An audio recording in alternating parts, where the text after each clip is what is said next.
السلام علیکم ورحمۃ اللہ وبرکاتہ۔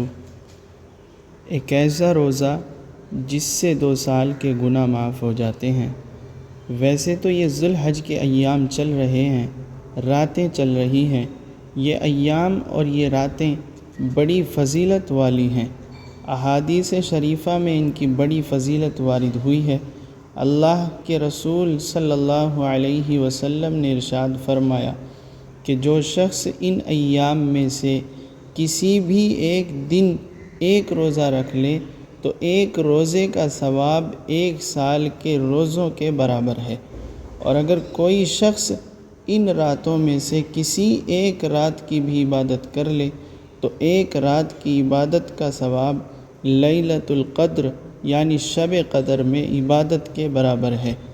اتنا بڑا ثواب اللہ رب العزت نے ان ایام کے روزوں میں اور یہ جو راتیں چل رہی ہیں ان راتوں میں اتنا بڑا ثواب اللہ رب العزت نے رکھا ہے۔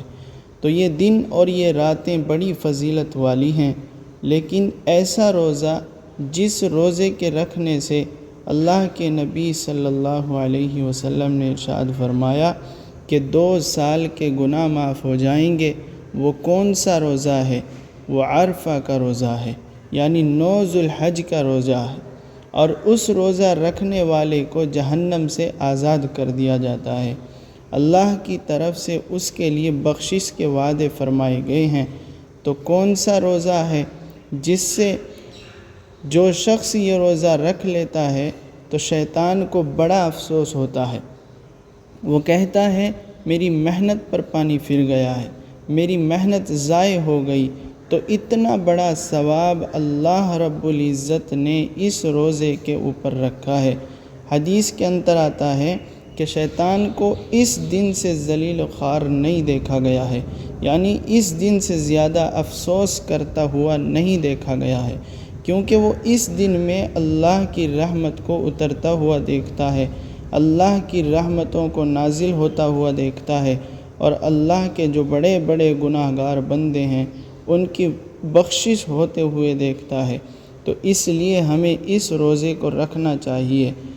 اور اللہ کے رسول صلی اللہ علیہ وسلم نے ارشاد فرمایا کہ جو شخص بھی یوم عرفہ کا روزہ رکھ لے، یعنی 9 ذی الحج کا روزہ رکھ لے، تو مجھے اللہ تبارک و تعالیٰ کی ذات سے یہ قوی امید ہے کہ اللہ تعالیٰ اس روزے کی برکت سے اس کے 1 سال کے گزشتہ اور 1 سال کے آئندہ گناہوں کو معاف فرمائے گا۔ یہ روزہ رکھنا اس کے لیے گناہوں کا کفارہ ہو جائے گا۔ تو اس لیے ہمیں بھی چاہیے کہ اس روزے کا اہتمام کریں۔